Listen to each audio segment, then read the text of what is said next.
Včasih se zdi, da na svetu preveč velikih težav, manjka pa majhnih dobrih dejanj. In na to so danes želeli opozoriti skavti, ki praznujejo dan namenjen dobrim delom.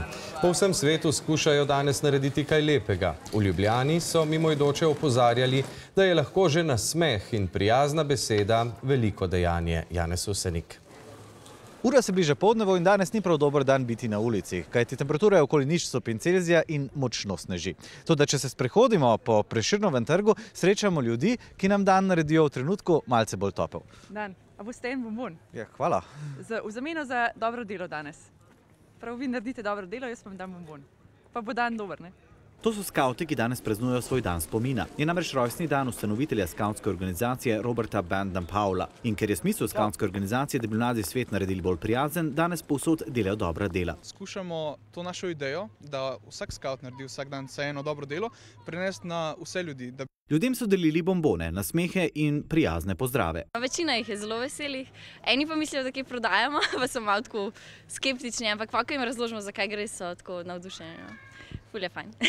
A bomboni niso čisto zastonj. Z njimi so ljudi pozvali, da naj naredijo drobno dobro delo. Tukaj pa seveda najbrž ne gre za velika dela, ni treba rešiti proračuna, postaviti bolnišnice ali kaj podobnega. Ne, definitivno ne. Gre že za to, da nekoga nasmeješ, da obiščeš prijatelja, ki ga že dolgo nisi obiskal, da pospremiš nekomu, odstopiš mesto na avtobusu. Pa boste vi kaj, vas že idejo, kaj bi danes storili? Jaz sem že danes pokidala pločnike. Kar sem dal že gospe tamle gorke na invalidskem vozičku nekaj denarja. Ja, papirček bo pobrala. Evo ti, pa še kaj lepega. Grem na trg, bom nakupil zelenjavo in vse, kar je potrebno za kosilo in odnesel domov, da bom imela žena manj dela. Čestitke. Včasih res ni treba veliko, da nekomu polepšamo dan. Že obrazi ljudi, ki so jih nagovorili skavti, so bili kot žarek sonca v sicer pusto vreme. In samo pomislite, če bi drobne pozornosti bile del našega vsakdana, kako svetlejši bi se naenkrat zdel svet.